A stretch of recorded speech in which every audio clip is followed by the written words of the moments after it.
Good morning, everyone. Good morning, participants, guests, and speakers. My name is Rana Alauddin. I want to welcome you to the second day of our second international conference on digital journalism and the innovative media industry. So today we will begin with our seventh session, which is titled AI and Media Industry, Ethical and Legal Perspectives. In this session, we'll have four presentations with Dr. Hanan Abdulli, Dr. Haytham Fadlallah, myself, Rana Alauddin, and Dr. Rita Sayyah, as well as Zainab Al-Zain. The first presentation will be titled Arab Legislations to Protect the Digital Press and Alternative Media from the Danger of Artificial Intelligence, the Case of Tunis and Oman. It will be delivered online by Hanan Abdulli, who is an instructor at the Institute of Press and Information Sciences in Tunis. So, Dr. Hanan, can you hear us? Good morning. Good morning. Thank you. Thank you, everyone. I'm here with you. It's a pleasure to be with you in the second international conference of media and digital alternative digital press. My presentation will be the subject that we have seen, Arab legislation to protect the digital press and alternative media from dangers of artificial intelligence and its guidance. The case studies is the model of Republic of Tunisia and Sultanate of Oman.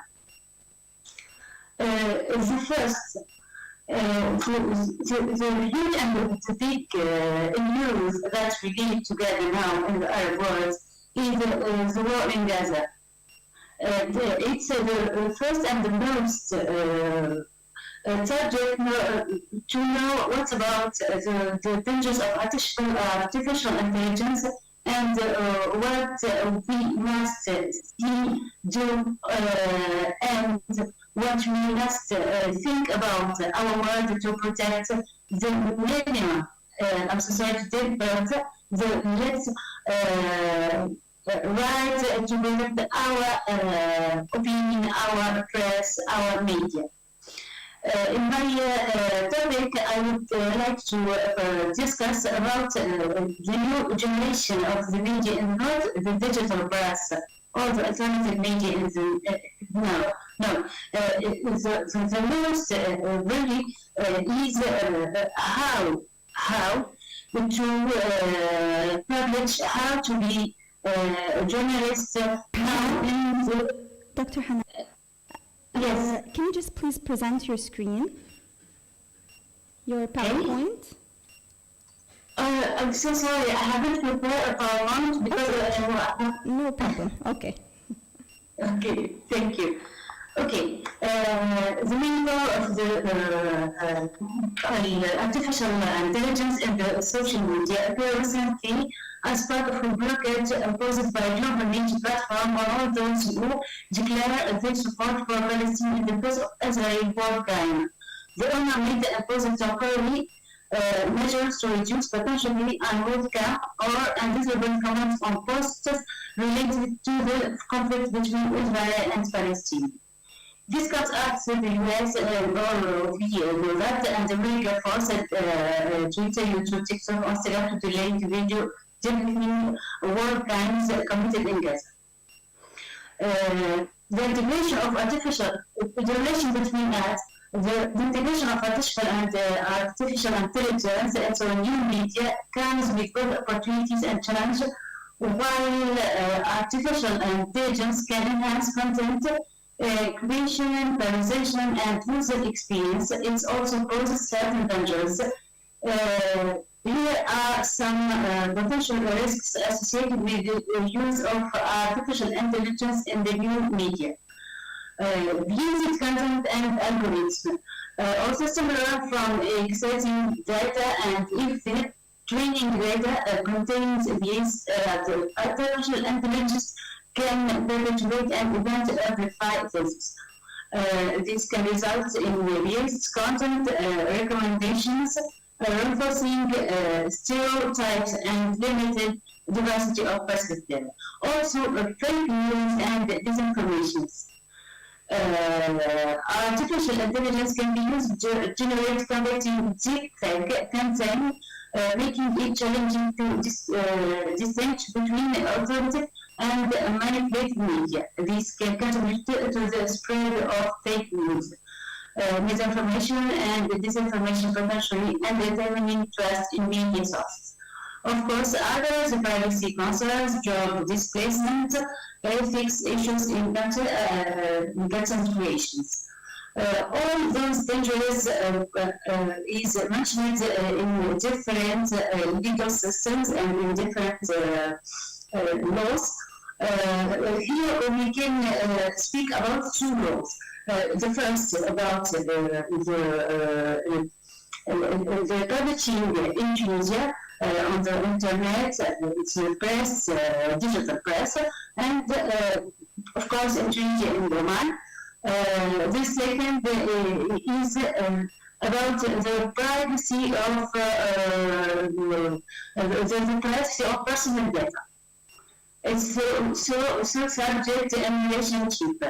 The first, if we begin with the Facebook scandal in 2017, or we know that data privacy scandal centers around the collection of personal identifiable information of up to 87 million people by political consulting and strategic communication from Cambridge Analytica. Cambridge Analytica, all of we know what happening and where we are using the personal data.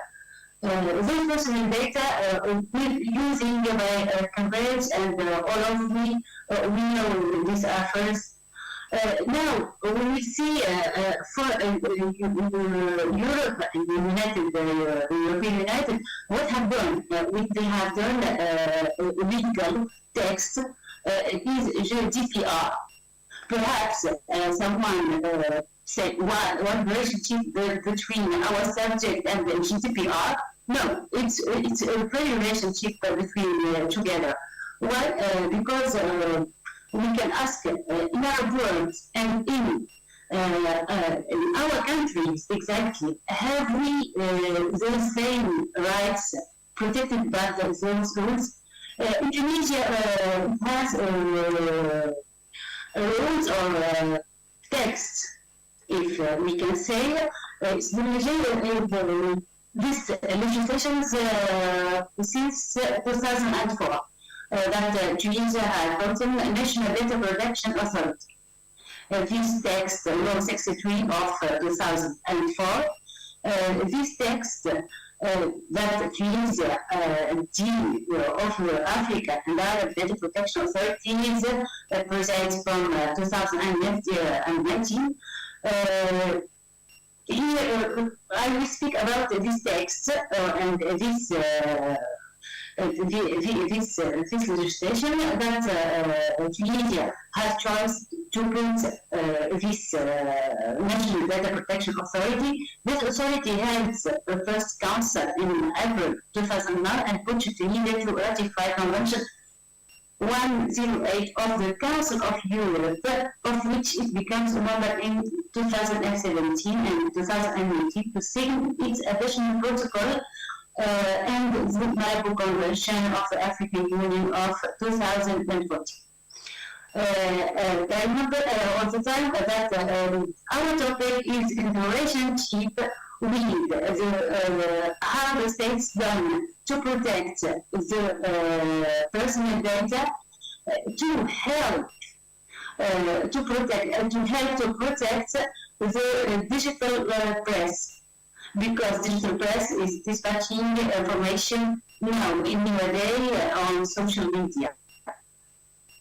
And all of authorities in Tunisia or in Oman, in the same case, has an official pages on the social media.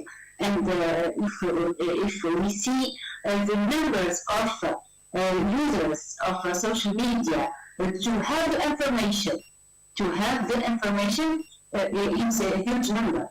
That's why the question here for Tunisia, what since 2009, 2004, and after that in 2022, Tunisia have promulgated the new Decree 54. This decree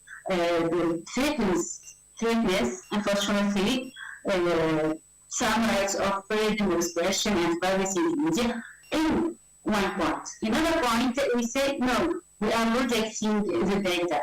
The data of some persons, personal data or personal rights must be published by the digital media. And it's big discussions now in Tunisia about this law or this new decree. In Oman, we see that His Majesty Sultan of Oman has put Royal Decree number 6 for 2022, promulgating the Personal Data Protection Law on 9 February, named PDPL. PDPL will repeal, it has repealed and replaced Chapter 7 of the electronic transactions law when it comes into effect a year later on 9 February 2020. While Oman's PDPL contains statutes that can be found in most other data protection laws globally, it does proper and interesting takes on data privacy rights for its residents. The first thing we notice about this new law is how broad it appears in some cases. This is primarily because for the exclusive regulations that will implement this law are expected to be published before it will be effective. Moreover, Article 7 of the new law has appointed the Ministry of Transport, Communication and Information Technology, MTCIT, as a regulatory body to help enforce the provisions of this law. While most international data protection law allow for a range of customers where personal data may be processed with the data subject's consent, the PDPR appears to adopt a different approach of requiring the explicit and document consent of data subject to any processing of their personal data. The plan to seek a permit for processing of sensitive personal data types is not on the European laws but has been seen under legislation in the Middle East, for example, under the data protection law in Egypt. In Canada, we recently introduced legislation in Saudi Arabia and the United Arab Emirates. There is no express knowledge of controls legitimate interest as a basis for processing of personal data. This is often related as a legal justification for processing by companies and legislation such as the General Data Protection Regulation, GDPR. If I can say something about the GDPR, because really I'm interested to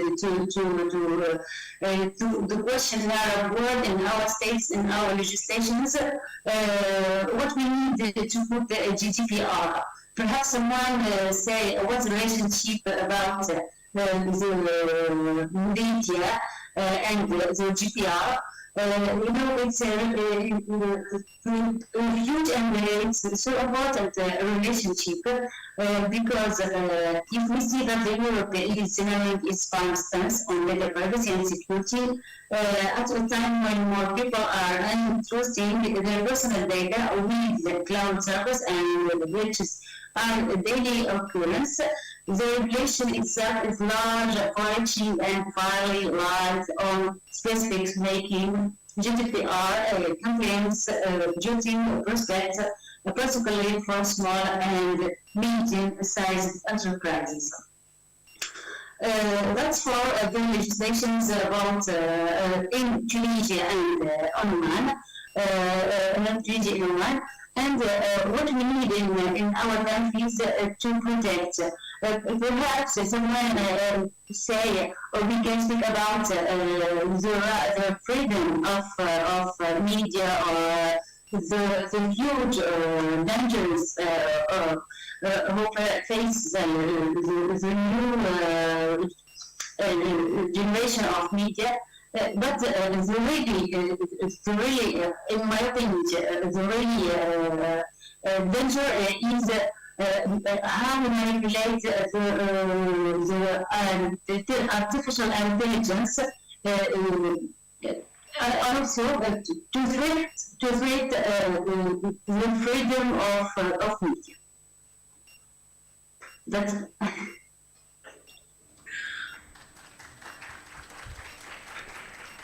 Dr. Hanan Abdullah, thank you very much for your presentation. We will have a question and answer session at the very end, so if you can just stick with us online. We will move on right now to our second presentation titled Legal Implications of the Use of AI in Media Industry, delivered by Professor Haytham Fadlallah, who is an instructor at the Faculty of Law and Political Sciences at the Lebanese University. So Dr. Haytham, welcome.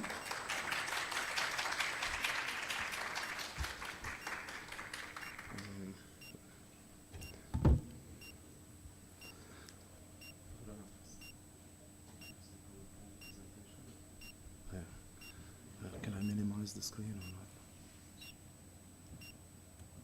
All right, so this one. Full screen.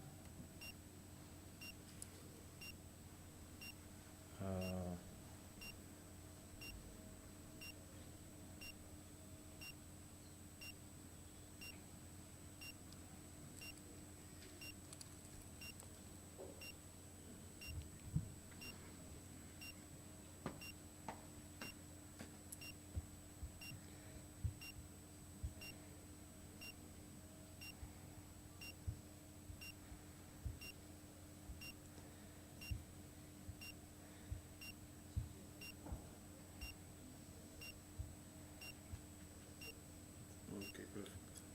Thank you. سامعيني ماشي الحال؟ C'est bien. Okay. Good morning. Good morning, everybody.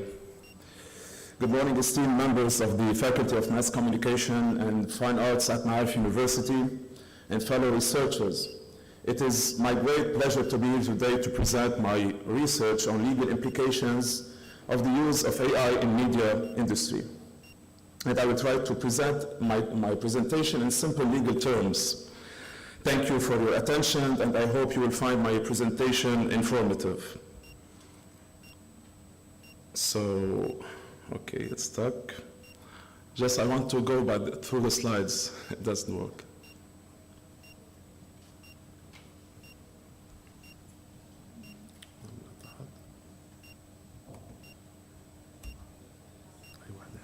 This one? Okay. So in the ever-transforming modern media, the fusion of artificial intelligence has paved the way for a groundbreaking age in journalism. It is a revolution that is reshaping the very limits of human-machine partnership within the world of media outlets. In fact, media-generated content based on AI is on the rise, with 75% of media platforms adopting it. It is predicted that robots will write 90% of the news stories within a decade, and computers will surpass human brain abilities by 2040. For this reason, the adoption of AI has become a cornerstone of modern media production basics, marking a key moment in the industry's history. However, popular culture has delved into AI's potential to tackle significant scientific challenges while also exploring the fear of self-aware robot assassins rising up. Indeed, as AI's presence in media grows, so does the intense Frankenstein complex, the worry about AI's repercussions. In fact, the integration of AI in media is not without its legal challenges. Generative AI possesses the power to craft news articles with unparalleled speed. This triggered widespread media coverage with headlines like, "Can narrative science computers replace paid writers?" And to a greater extent, shocking headlines, accidentally reinforcing existing biases. This is illustrated by the Guardian article in 2020 titled, "A robot wrote this entire article. Are you scared yet, human?" This piece centered on the ability of GPT-3 technology in text generation. Hence, among the technological revolution, a critical question ascends. What are the legal challenges that arise from the widespread use of AI in the media industry? Therefore, we will examine the legal implications of AI in our media industry. So we will begin with chapter 1, from content production to intellectual property. We will start with section 1, the content production. It goes without saying that generative AI is reforming today content creation, enabling automated generation of various journalistic forms. From news articles to summaries, it is gradually science, less fiction. Another crucial aspect to consider is that computers, unlike humans, don't experience fatigue, making algorithms less error-prone. The absence of physical and emotional fatigue of human journalists enhances machine efficiency. This accuracy and speed make AI more attractive to publishers, offering a significant advantage. In this vein, it's important to remind that AI-assisted news production began around a decade ago when The Guardian used software for sports article in 2010. For this reason, the question of whether algorithms can replace humans as news article authors has been a central concern. However, it becomes clear that humans should be perceived as the catalyst infusing vitality into narratives, a realm where robots are incapable of copying the human emotions. AI empowers rather than replaces them. Indeed, AI excels in data processing, but lacks the depth of human qualities like humor, empathy, and emotional understanding. To tackle AI's challenges and opportunities in media, a collaborative approach is vital. Consequently, while AI enhances efficiency, it can't replace humans in specific areas. As a result, educating and training journalists is crucial, with a focus on scrutinizing algorithmic editorial functions and societal impacts. Let's go to section, excuse me, yeah. So it's section 2, the intellectual property and ownership. Copyright is a vital component of intellectual property rights, granting legal ownership to the creator of an original artistic work. It provides exclusive rights to user and share the work. The question of whether AI systems can be acknowledged as creators and proprietors of the content they produce, both in general and within the media industry specifically, remains an antagonistic subject within the domain of AI-related copyright law. Academics debate whether copyright should protect AI-generated works, as the traditional concept of authorship requires humans. In reality, copyright aims to safeguard human creativity, which underscores authorship as a unique human mode of self-expression. Indeed, international copyright law strongly adheres to the concept of authorship being exclusive to human. The Berne Convention, a notable example, explicitly states that authors must be human beings. Consequently, in many civil law jurisdictions, such as in Lebanon, the concept of authorship finds its application exclusively within the realm of human creators, excluding its application to corporate entities or software. Similarly, in the United States, although this principle is not explicitly codified within the Copyright Act, it can be inferred from the stance of the Copyright Office, which asserts its willingness to register an original work of authorship, provided that the work was created by a human being. Across the Atlantic, the 2020 European Union report on intellectual property and AI reaffirms that copyright's originality principle is linked to a human being. It promotes also a human-centric approach. However, the European Parliament will vote on a new AI Act proposals regarding rules pertaining to AI systems like ChatGPT and facial recognition early next year, but any legislation will not take effect until at least 2025. Nonetheless, meanwhile, media enterprises such as the Associated Press have increased their news output by collaborating with AI through automated insights. This reality raises a key concern about authorship.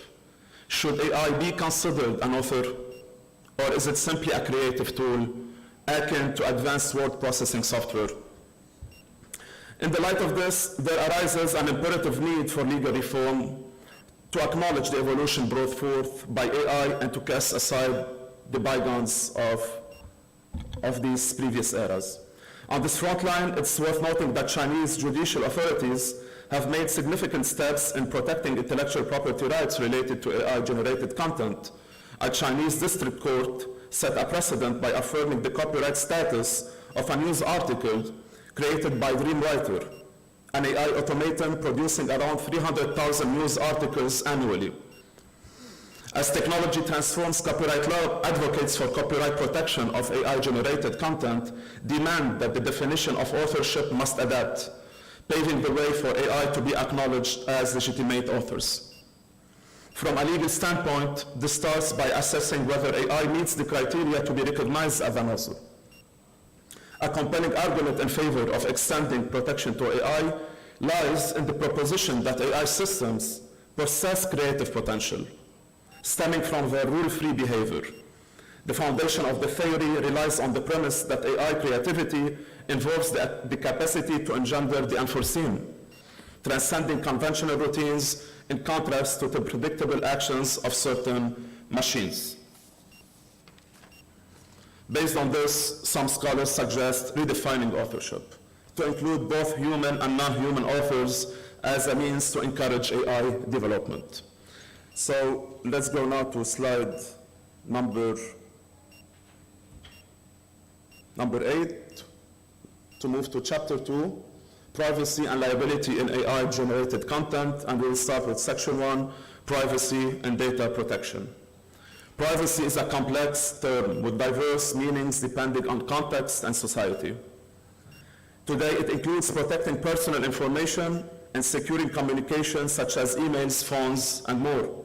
Within the realm of journalism and media outlets, privacy preferences revolve around legally defined personal and sensitive data, safeguarded from processing without user consent. In this vein, AI privacy concerns involve controlling personal data and balancing it with tech giants' data-driven income. In the world of journalism, failing to disclose data gathering and its purposes can be seen as a breach of moral obligation. However, proactive motives may sometimes overshadow societal consequences, leading to minimal ethical considerations. In brief, data fuels AI. Data science is the cornerstone of the digital era. In a nutshell, companies such as Facebook, Snapchat, and Google are not just in the business of social media or consumer tools. Their core business revolves around data. Therefore, AI's widespread use raises data privacy concerns in the world of media outlets. It can uncover hidden, sensitive information not disclosed by individuals in a data set. As a result, AI has profound impact that increases the ability of media outlets to engage in mass surveillance, which involves automated, indiscriminate data collection affecting individuals regardless of their target status. It's conducted by governments and private entities such as media outlets operating covertly and on a massive scale, including nearly all individuals using smartphones or Internet of Things devices and applications. And we will finish with section 2, the case of copyright violation. This dilemma is growing with ChatGPT, currently a buzzword in today's tech landscape, impacting the practices of journalists and media personnel. Indeed, AI can be employed for content plagiarism by journalists who input customized prompts to a chatbot and then incorporate the generated responses into their own articles. Therefore, AI text generation tools may provoke worries regarding possible misuse, including the creation of disinformation or the act of plagiarizing pre-existing content. This underscores the importance of recognizing ethical dilemmas and educating journalists and media personnel about issues like distinguishing plagiarism from inspiration. So distinguishing plagiarism from inspiration and when to use AI assistance. While AI is not a legal entity and thus is not directly liable for copyright breaches, its actions can lead to such infringements, raising questions for media outlets. Some potential solutions involve holding users accountable, such as in the case of journalists, for complying with copyright laws, while others place responsibility on AI creators, stressing their ethical duty in developing and using technology. As we conclude this exploration of the legal implications of AI in the media industry, it's evident that the meteoric rise of AI has brought about transformative shifts in the sector, filled with potential and challenges. To navigate this terrain fruitfully, a balanced legal approach that recognizes the unique strength of both humans and AI is essential. By doing so, we can harness the power of AI while upholding the ethical and legal standards that support journalism, ensuring a future where technology and human cleverness coexist pleasantly in the media industry. Before I finish, I would like to thank again the Faculty of Mass Communication and Fine Arts at Ma'arif University for organizing this conference and providing a platform for researchers and experts to come together and share their knowledge and perspectives. Thank you all once again for your attention.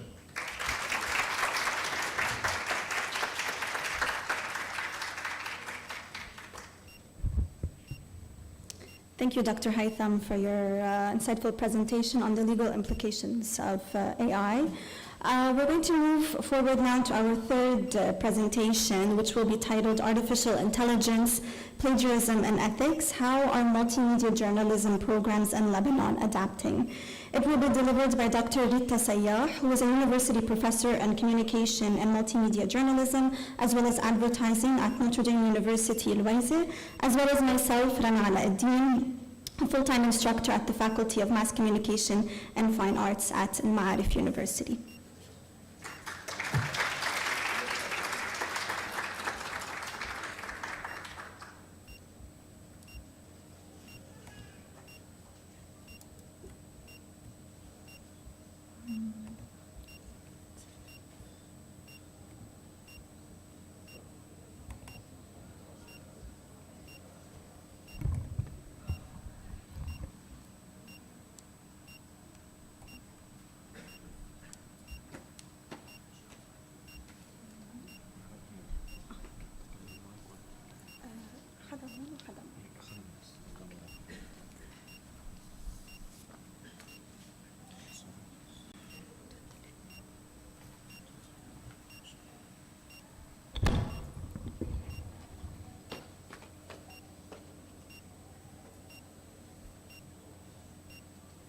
Good morning, everybody.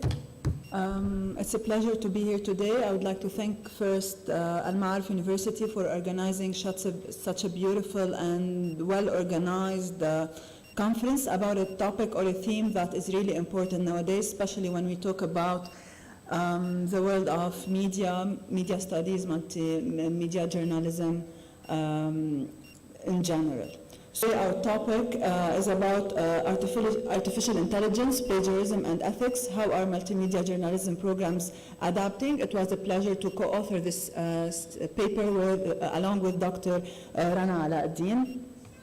So if we want to talk about the topic first, I would like to say that, of course, AI is omnipresent in our daily lives nowadays. So there are several international organizations and foundations that are developing and updating their policies whenever it comes to the opportunities as well as to the threats that AI is presenting on humanity. So media organizations today are producing content that incorporates respective arrangements of media which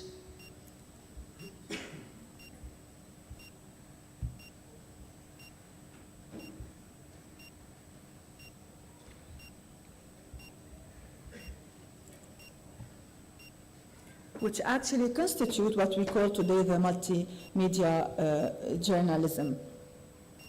One of the major concerns that AI is rising is in the field of education is plagiarism by students.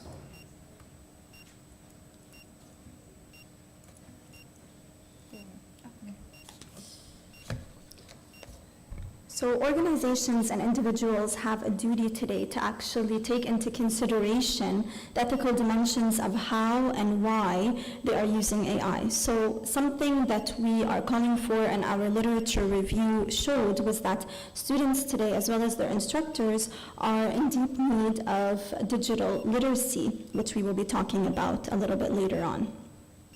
This study aims to investigate on the methods that universities are using to deal with AI in order to understand more about how they're coping with it, as well as how students actually perceive AI, so their attitudes towards the use of AI tools in their projects and their assignments. So to do so, 2 Lebanese universities were chosen as case studies, NDU and MU, and the opinions of both the top administration and students on the subject matter were examined.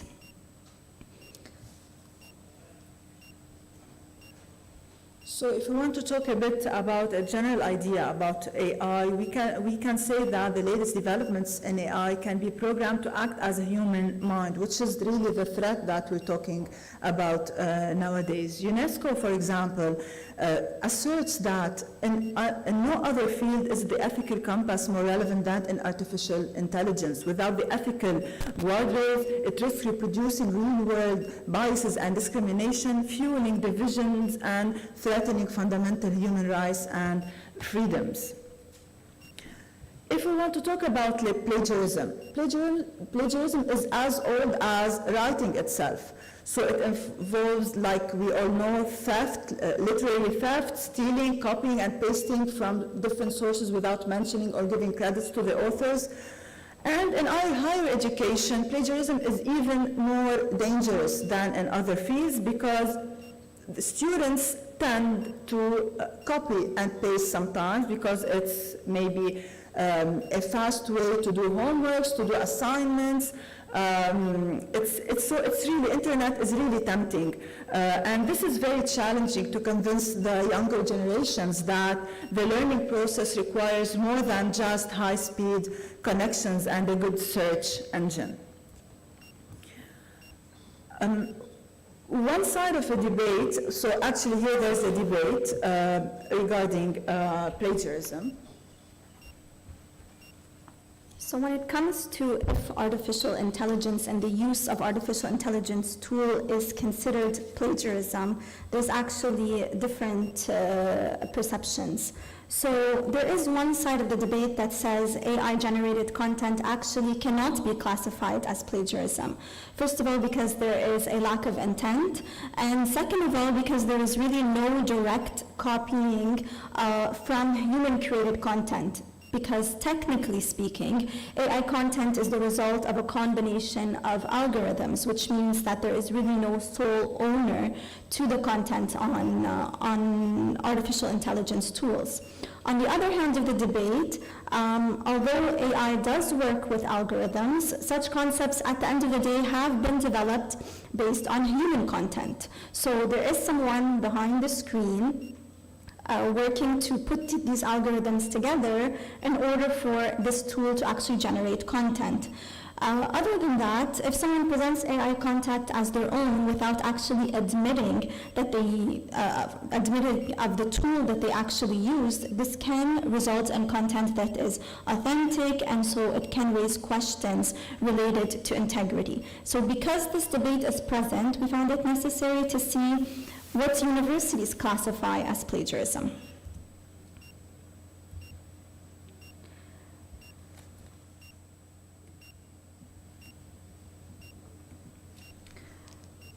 So, because we want to focus on universities, we really wanted to focus even more on multimedia journalism to see how artificial intelligence tools are being used in this type of scene. So, multimedia journalism in the actual way that we took it is when there are different formats that are being used in order to create one piece of content, such as social media, blogs, live videos, group forums, tablets, podcasts, anything that is basically audiovisual and is combined with text.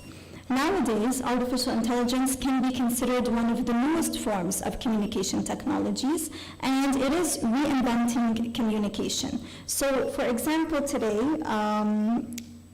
if we want to talk about AI tools, in the scene of multimedia, we are seeing tools that are helping journalists to either generate images that help them with design, that help them to work with music, whether it be to denoise, or it could be to actually choose music that is relatable to their content, as well as video editing.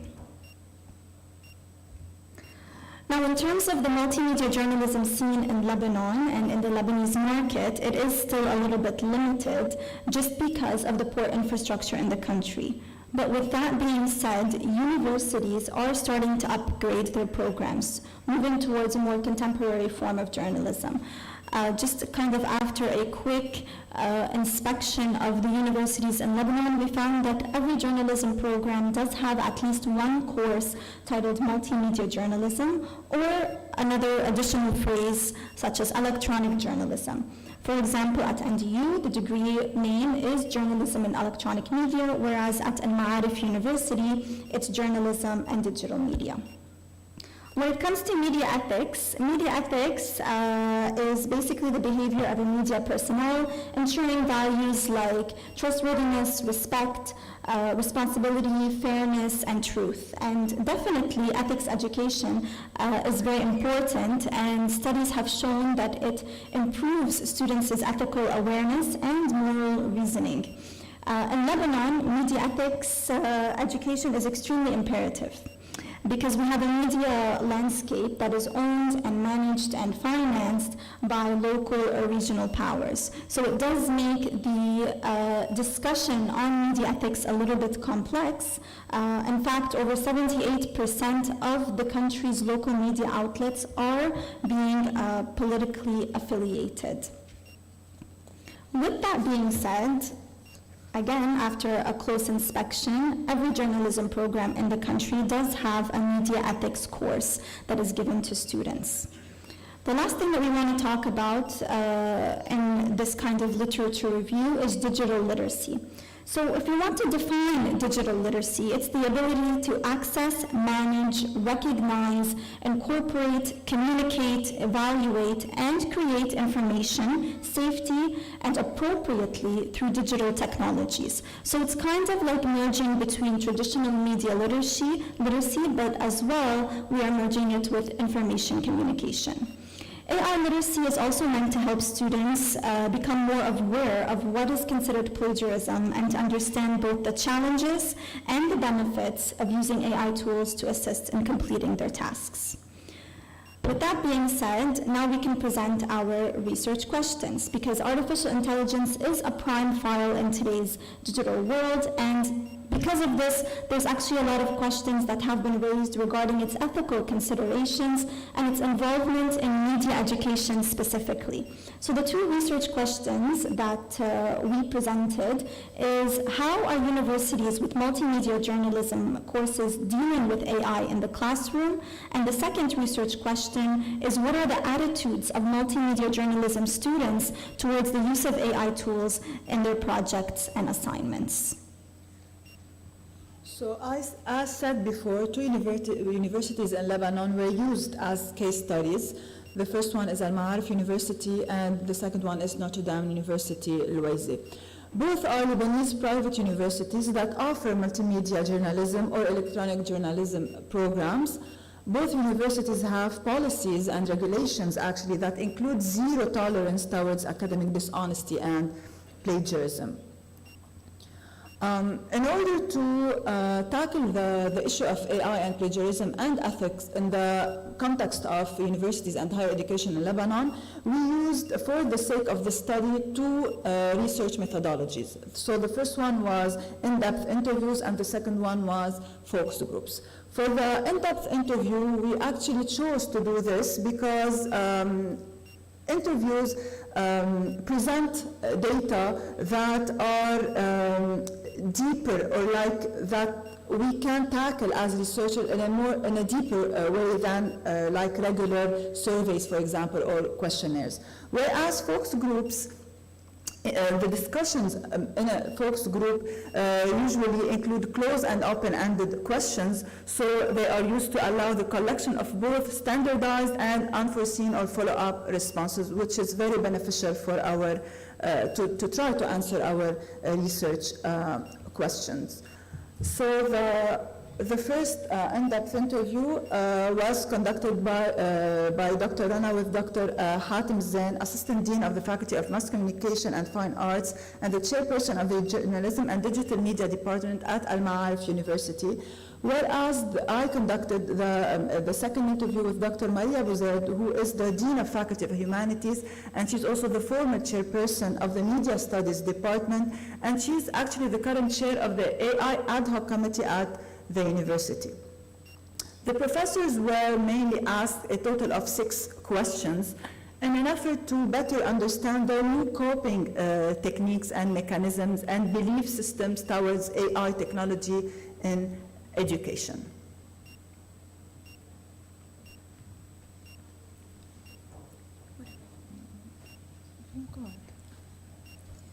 So the second method that we used was focus groups. We contacted current journalism students at both MU and NDU and organized 2 separate focus groups.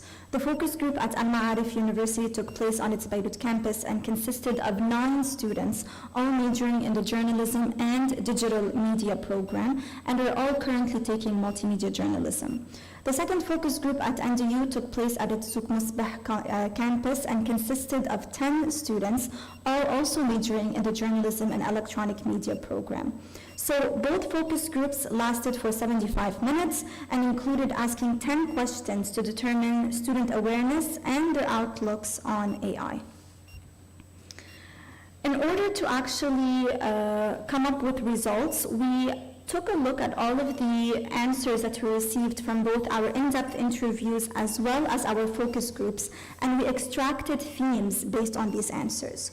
So if we want to talk first of all about university perception of AI usage in the classroom, according to Al-Ma'arif University, the university accepts the use of AI tools in multimedia work as long as it is for the sole purpose to enhance student digital perception and digital literacy.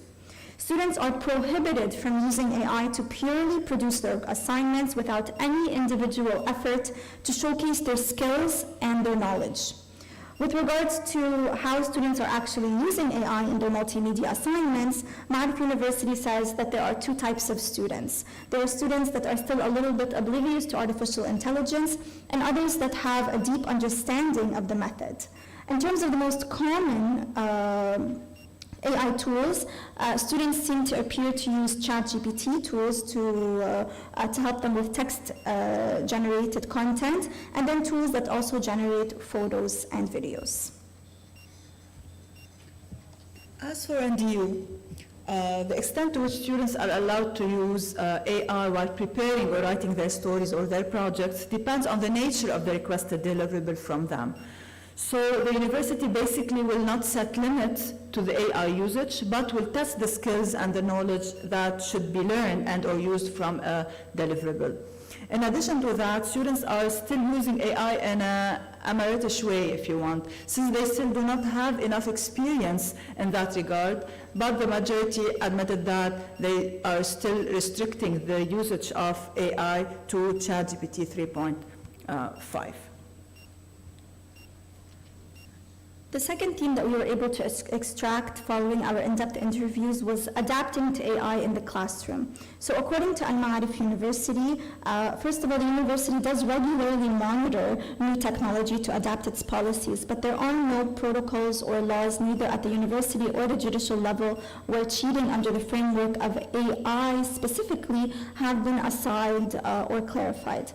With that being said, Al-Ma'arif University still says that using AI tools to enhance someone's understanding on a topic is tolerable. However, AI platforms that are used to entirely or even partially produce content, including text, photos, audio, or video, is considered plagiarism, and the university's zero-tolerance policy will be adopted. Now, in terms of assessment alternatives in order to deal with the use of AI in the classroom, students are required nowadays to showcase their understanding of class subjects while in the classroom, aside from just outside of the classroom using their homework. So it's in the event of in-class activities and discussions, and they're also increasingly being asked to send videos of themselves explaining a theory or a case. At the same time, instructors do have access to basic plagiarism detection tools, such as one on Google Classroom, but Al-Ma'arif University does admit that it's not very accurate, and instead, instructors and students alike need to have high levels of digital literacy skills in order to know how to deal with it and how to detect AI as well.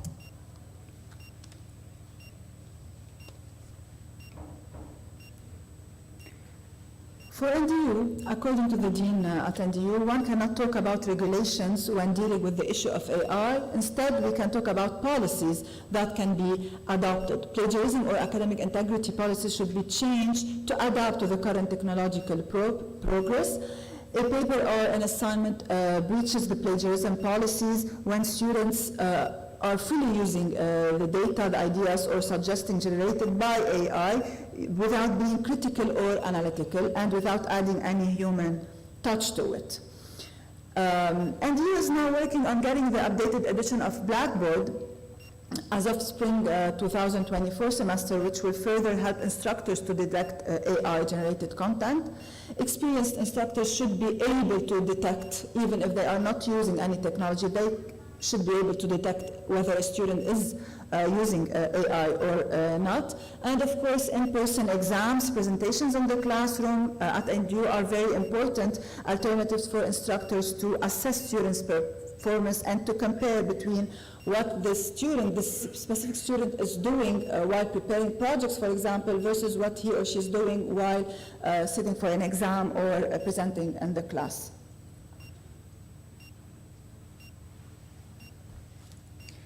Now, if we want to move on to our focus groups, which we conducted with the students, the first theme was the use of AI in the classroom. So at Al-Ma'arif University, all multimedia journalism students say they have used ChatGPT. And a vast majority of participants mentioned that they use AI tools as well to edit their photos, to remove backgrounds, to increase image quality, to download audio visuals, to denoise audio, to enhance their designs and logos, to transcribe interviews, edit voiceovers, summarize content, and to fix grammar.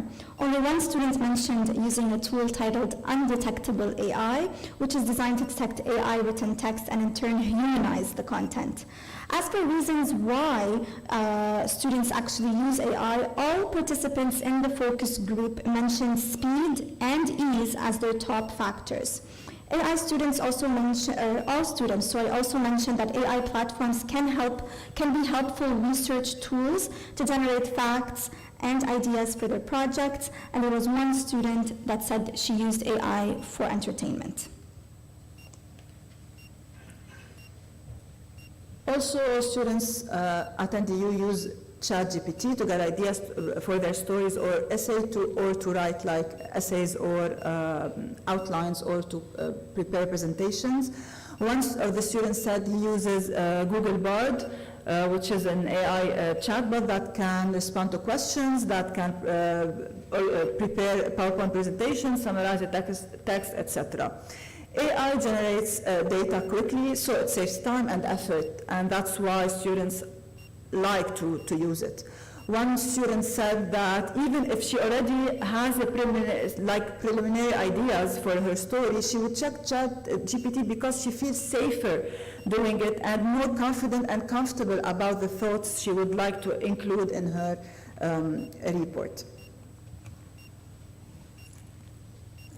The second theme that we extracted was risks in using AI. So All participants at Al Ma'arif University agree that using AI to generate their work from scratch is considered plagiarism. So they do have this awareness.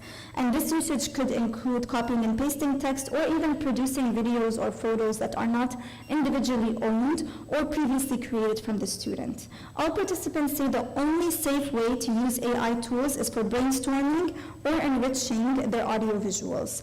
Students also seem to be aware of the unethical use of AI that can generate different moral and credibility risk. In fact, a student said a huge risk with using AI is the idea that the truth will become unknown since there will be no real source and no transparency when using AI. Another student said we will all become the same and there will be no uniqueness in our work anymore. All participants agreed that content from AI is inaccurate and the truth is easily altered and at times misrepresented. Students all mentioned the need to rely on their own content and add their personal touch to the content that they create. Citations, references are also a must for all participants, and the majority also stated that transparency, meaning they have to tell their instructors that they used AI, is an important factor.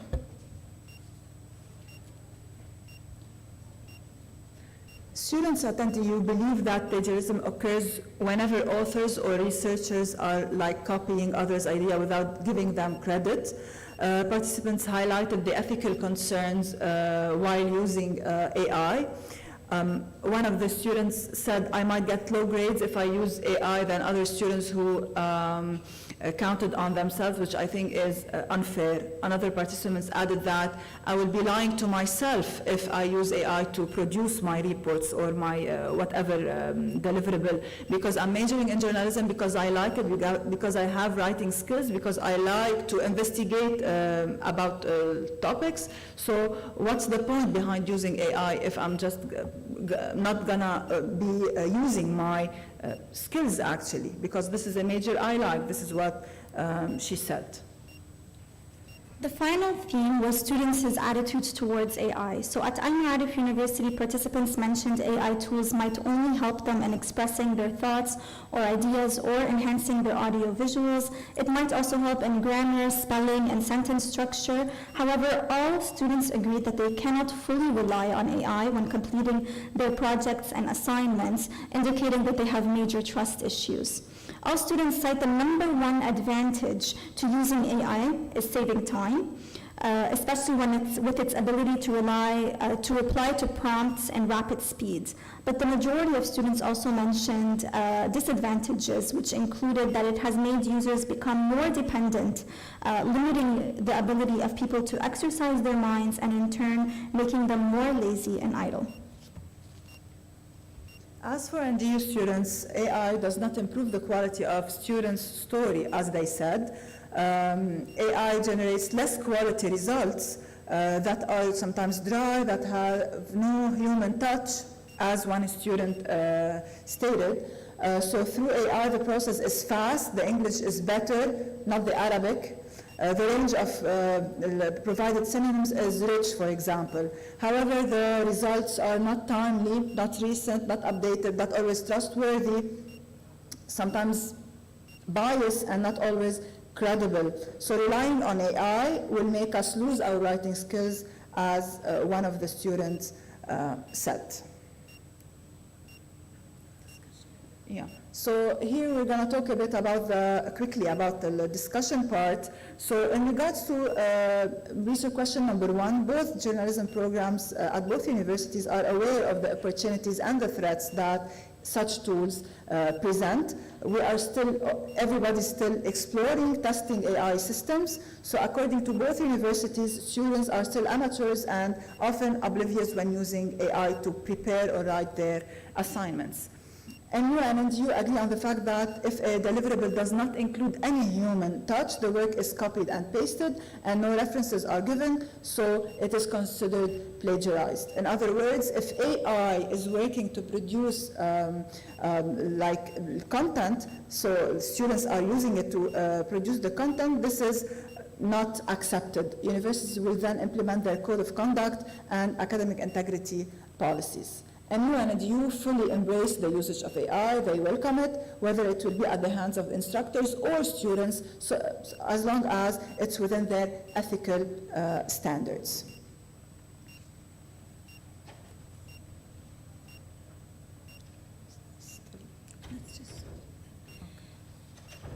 In regards to students, common trends that were found were that students are eager to learn about AI. However, they are still questioning its reliability and ethical standards.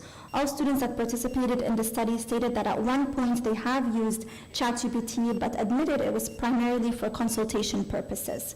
While NDU students limited their AI usage to text, students at Al-Ma'arif cited AI tools that are more multimedia oriented. As for reasons why students use such applications, all students agreed AI helps them to finish their tasks in a more quick, easy, and practical manner. Increasingly, some students mentioned using AI simply for novelty and curiosity. Plagiarism can occur if they copy and paste content directly from such tools, and AI tools can be unreliable, inaccurate, biased.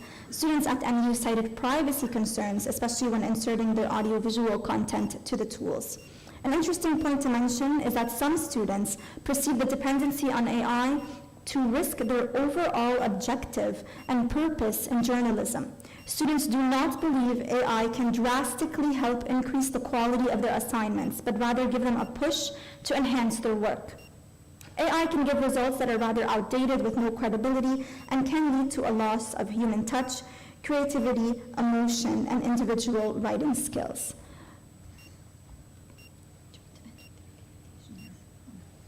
So based on our literature review on the research we did based on interviews and the focus groups, we came up with a recommendations list that is important for both universities and students. So I'm going to state the recommendations like embrace AI and profit from the opportunities it provides, increase assessment weights based on in-class work and presentations, regularly review plagiarism policies to keep up with the AI technology, use transparency with students on guidelines and policies related to AI, create class discussions and workshops to familiarize students with AI and its risk, organize digital literacy workshops, and this is very important for instructors on how to integrate AI in their classrooms, ethically detect immoral usage of AI and create alternative assessments, update course syllabi and incorporate AI as a separate category, discuss with students on how to positively use AI and benefit from it, and offer a media ethics class, and this is also very important to students majoring in all disciplines, not just media students, in order to raise awareness on the risks of using AI. And lastly, just the recommendations for students. We tell students to embrace AI and profit from the opportunities that it can provide, to use AI tools in accordance to the limits set by the university and the ethical standards of your profession. Get familiar with the policies related to plagiarism and AI, develop digital literacy and critical thinking skills to properly assess AI-generated products, learn how to create useful prompts for AI generators to receive good quality content, participate in organized workshops that discuss AI topics, ask instructors when you are in doubt, respect copyright and privacy issues when using AI tools, and understand the practicalities of your coursework to understand whether AI can be used or not. We want to thank you all for your attention. We hope that you enjoyed our presentation. I would also like to thank Dr. Rita Sayyah for co-authoring this paper for me. Thank you, thank you. Thanks for your attention. Now I would like to move on to our fourth presentation, titled The Role of Social Media Platforms on Lebanese Journalists' Ethical and Professional Identity. It is my pleasure to present my former student, Zainab Azzain, who is a master candidate in the digital journalism program at the Lebanese University. Zainab.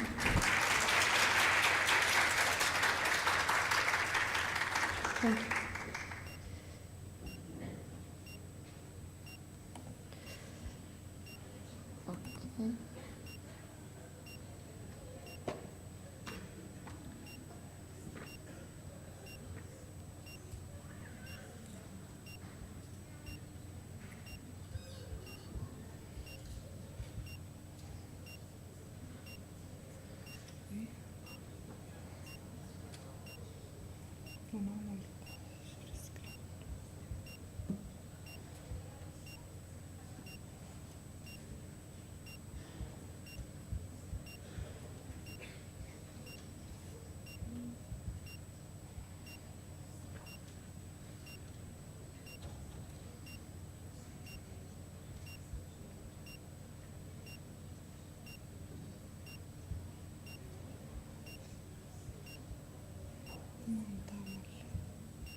لا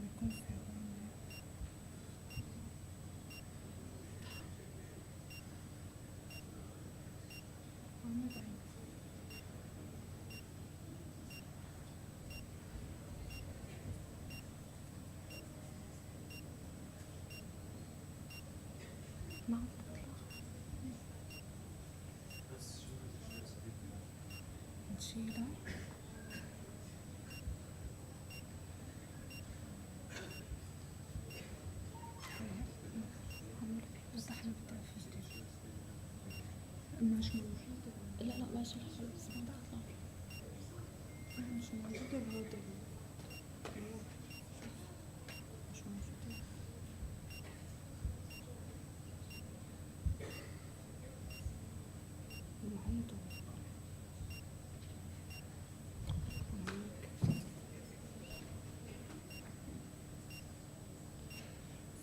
عنده بسيطة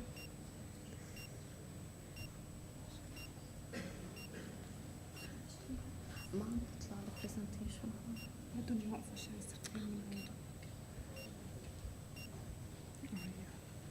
ما بدك انت من الوقت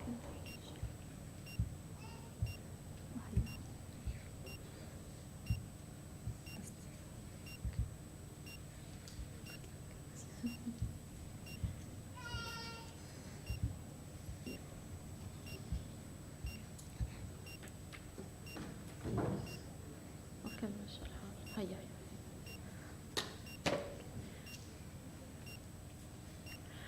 My research proposal is about the role of social media platform in shaping the Lebanese journalist's ethical and professional identity. First of all, journalism in Lebanon is undergoing significant change in the tech-driven world of today, particularly with the rise of digital communication and artificial intelligence. This has a major effect on the way journalists operate, particularly on the social media platforms such as Facebook, Instagram, and Twitter. As the technology has advanced, journalists in Lebanon are also utilizing social media to establish their online personas. However, this raised new ethical challenges, particularly considering Lebanon's diverse community and private media ownership. To understand this better, this research will be examining how Lebanese journalists on different social media platforms deals with these ethical challenges. The research question is, to what extent do various social media platforms influence the ethical decision-making process of journalists, and how does this impact their professional identity, especially in Lebanon? To answer this question, the research objectives will be to shed light on the importance of identifying the main ethical dilemmas faced by journalists on popular social media platforms, to understand strategies employed by those journalists to navigate the tension between personal expression and the professional standards, to identify how journalists' decision-making process vary across the different platforms. First, with the literature review, we will be covering 3 titles. First, about the impact of social media on journalist practices, the media usage change on Facebook, Instagram, and Twitter, and the ethical challenges in the new media. First, about the impact of social media on the journalism practices.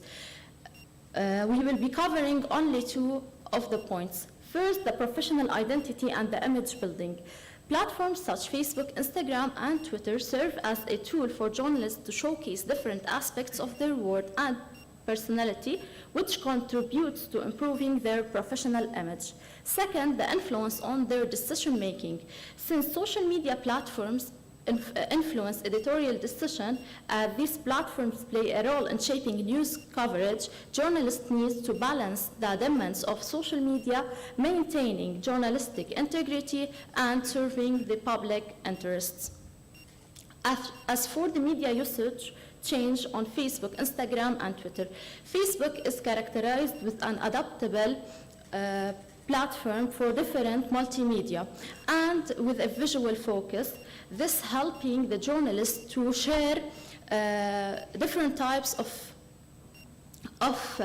posts and interact with a vast audience. But on the other hand, this also put the journalists on a challenge, since the Facebook algorithms only show the posts that are in common interest with the user. So when trying to see an overview of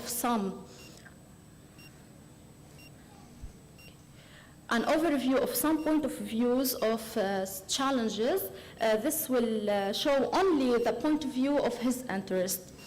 For Instagram, it's a visual storytelling platforms and help a lot in the identity separation of the journalist between his professional and personal identity, so minimizing the ethical dilemmas the journalist could face on these platforms. As for Twitter, it's known for the real-time updates and the powerful agenda setting, making it an important tool for the journalist in data collection and news coverage.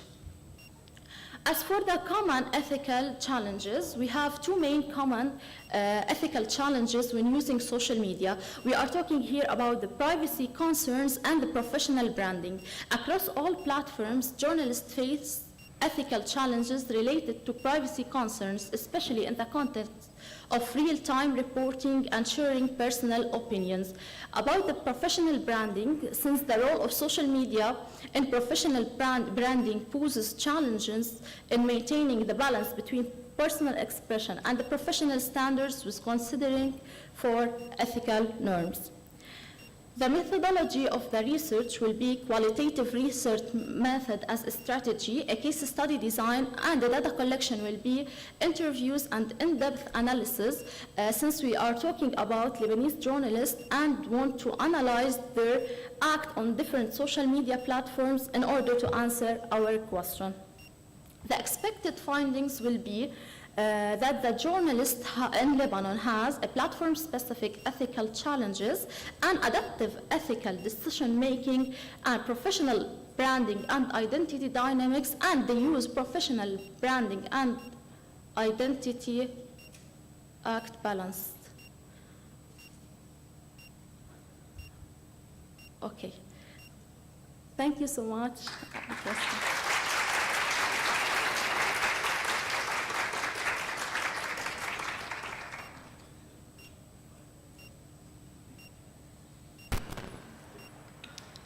Okay, thank you very much, Zainab. We are going to open the floor for those that have any questions to any of our speakers.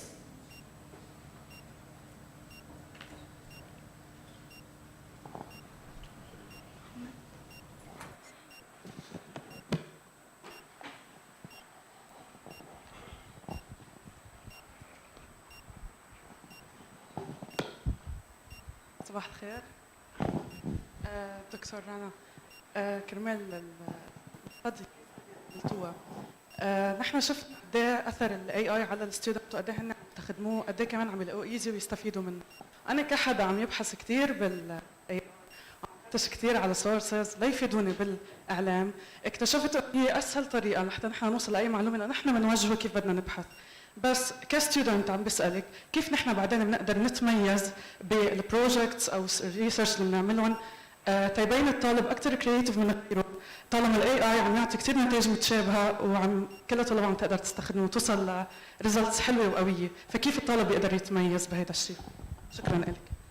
ثانك على سؤالك. أول شيء مثل ما نحن قلنا بالrecommendations إنه نحن we want students to embrace AI. بدنا إياكم تتعرفوا أكثر على ال artificial intelligence tools وكيف ممكن تستفيدوا منهم، بس تستفيدوا منهم بالطريقة الصح. لتبين بالدراسة إنه عم تستفيدوا بالطريقة الصح، يعني مجرد ما أنتم عم تستعملوا artificial intelligence tools just for consultation، نحن لما بنقول consultation purposes يعني عم تلجأوا لل AI بس لحتى يساعدكم in order to find an idea or in order to see what's available for you. okay. بس ما بدنا نحن نتكل على ال AI بهيدي الطريقة ونوقف شغلنا، يعني فينا نحن نبلش بهدول ال AI tools وحسب الكرياتيفيتي، حسب القدرات اللي قلنا، حسب السكيلز المهارات اللي نحن تعلمناها بالصف، بنزيد على هيدا الكونتنت.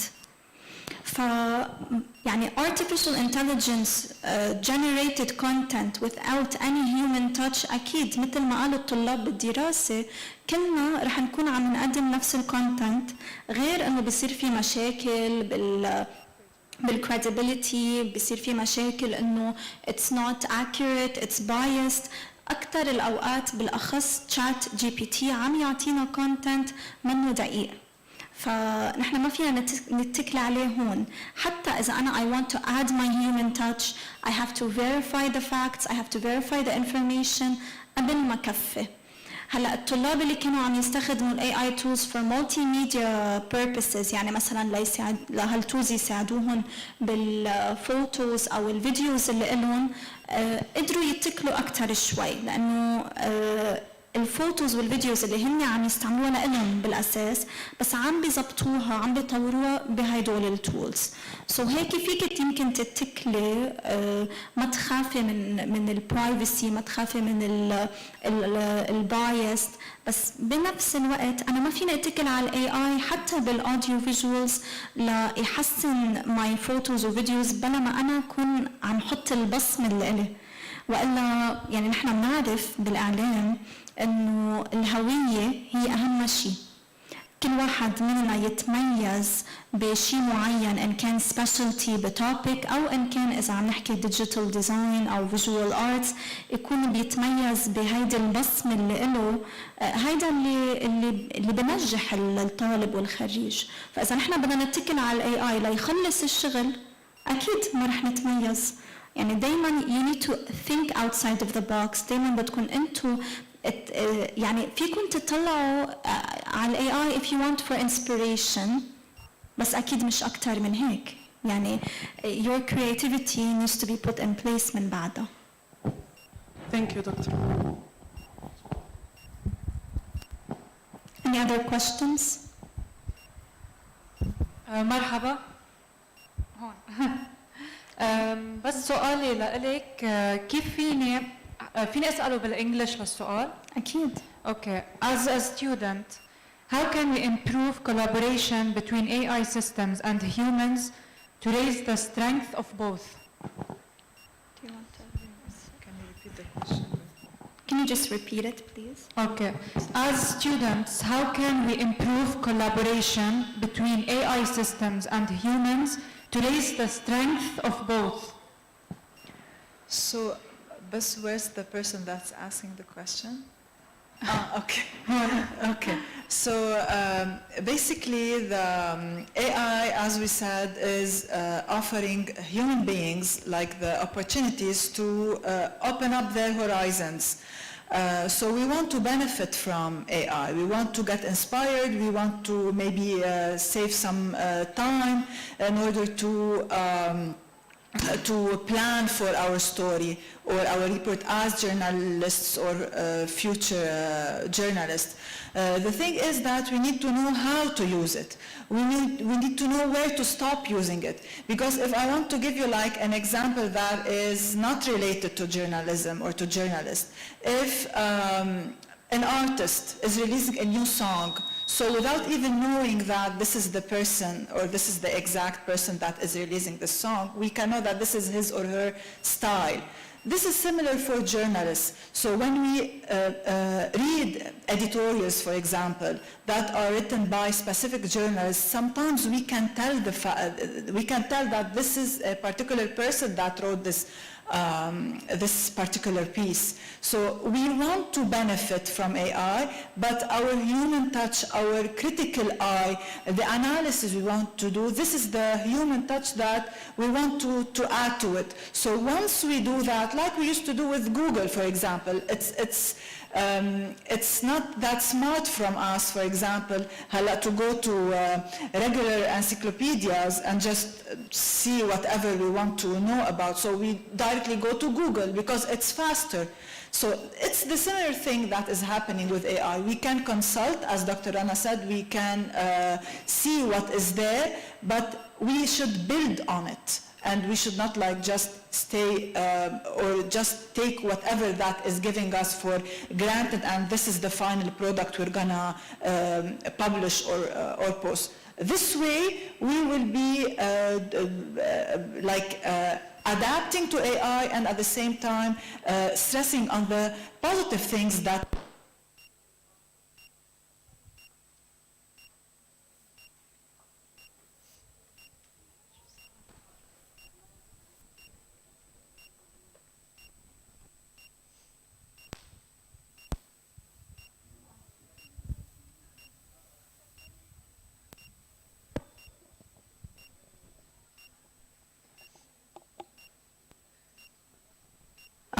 yes. So at the end of the day, we are journalists, and we have not only a duty to cover what is happening around us, we have a duty to let the people know that trust us, to know what is happening in order to enlighten them, to enlighten the public opinion. We should work towards the public interest. So AI cannot do that. AI can just, or is there just for preliminary idea about whatever we want to talk about. But other than that, it's our job, our responsibility towards our audience or our readers. Okay, thank you very much. Thank you. Any other questions?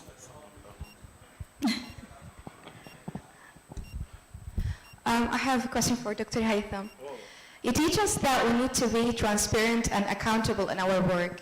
So what step can we take to ensure transparency and accountability in AI assistant journalists in order to avoid any mistakes? Okay.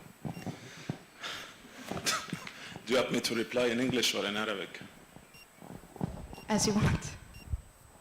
هلا رح جرب جاوب بالعربي لانه السؤال مهم من الناحيه القانونيه. أنا أستاذ بالقانون، بترك الصحافة لأهل الخبرة. عم تسألين اليوم إنه كيف فينا نتفادى إنه نوقع بالإشكالية القانونية.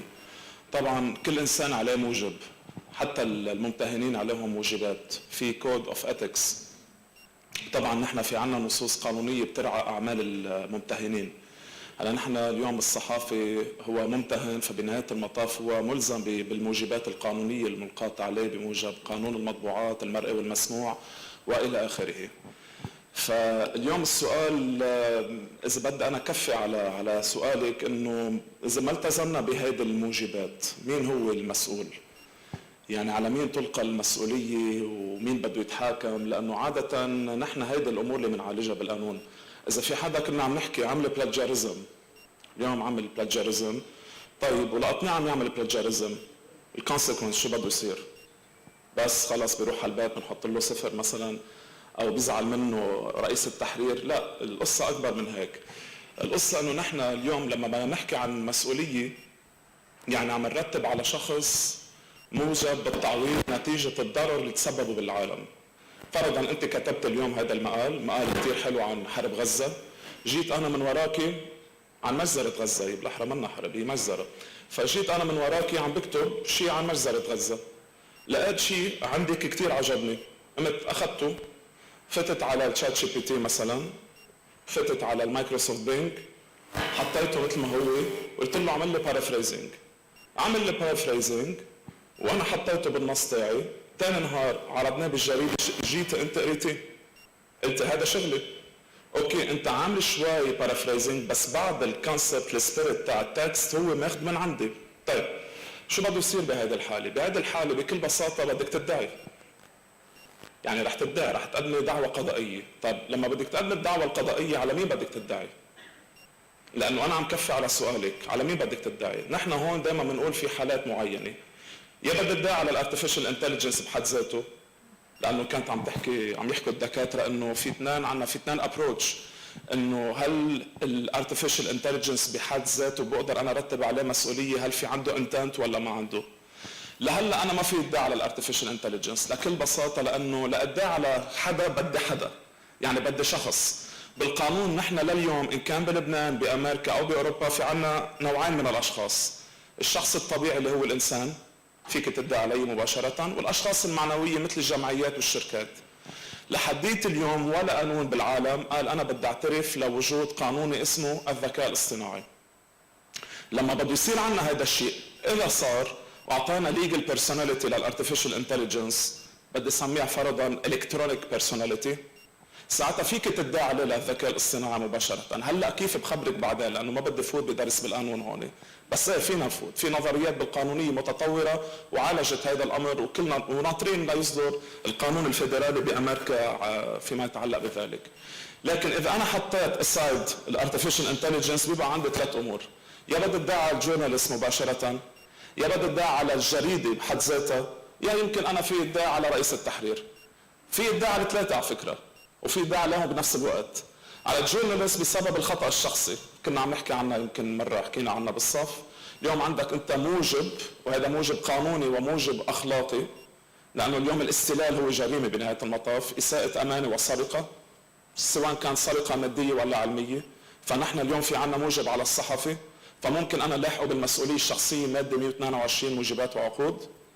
في عنا نحن كمان مسؤولية ممكن تترتب على الصحيفة أو التلفزيون بحد ذاته، اللي نحن بنسميها vicarious liability أو مسؤولية التابع عن أفعال المتبوع. يعني الامبلوير عن فعل الامبلويز تاعوله، أنا في ادعاء عليهم بموجب المادة تنقول 127 موجبات وعقود. وفي ادعاء كمان على رئيس التحرير بمسؤولية غير مباشرة، إنه أنت كان عندك موجب مضاعف بالقانون إنك تنتبه إنه هذا عم يعمل عمل استلال اللي هو plagiarism، وانت ما انتبهت لهالشيء، او انتبهت وتقاعصت، غضيت نظر لانه عندك ديدلاين بدك تحترمه وانت مضغوط لتصدر الجريده ثاني نهار على الساعه 3 4 الصبح، فقلت يلا بمرقها. فهون بنروح على المسؤوليه غير المباشره بالماده 128 موجبات وعقود. طبعا عم نحكي بعد عن مسؤوليات جزائيه. فلذلك انا بتشكرك على سؤالك، لانه دائما السؤال من قبل طلاب الاعلام بيكون هون انه انا كيف في اتفادى، بس انا بدي كفي لك السؤال بسؤال قانوني، لانه كيف في يتفادى بده يوصلني بحال ما تفادت شو بده يصير من الناحيه القانونيه، فهذا اللي بده يصير. لذلك انا بس بدي اختم بالقول بشدد على اللي كل قالوا زملائنا هون، انه هيدي في عنا مسؤوليه اخلاقيه ولكن كمان مسؤوليه قانونيه عند استعمال هول البلاتفورمات مثل الارتفيشال انتليجنس والى اخره. وبالتالي مثل ما كنا عم نحكي بالتقديم، اليوم تعليم الطلاب هيدي التقنيات العلمية الجديدة صار واجب علينا، كمان هن بعدين لما بيروحوا على سوق العمل يتفادوا يوقعوا بهذا الأخطاء، ويوقعوا كمان اليوم الصحف اللي بيشتغلوا فيها أو الإذاعات اللي بيشتغلوا فيها بهذه المسؤوليات القانونية. شكرا لكم.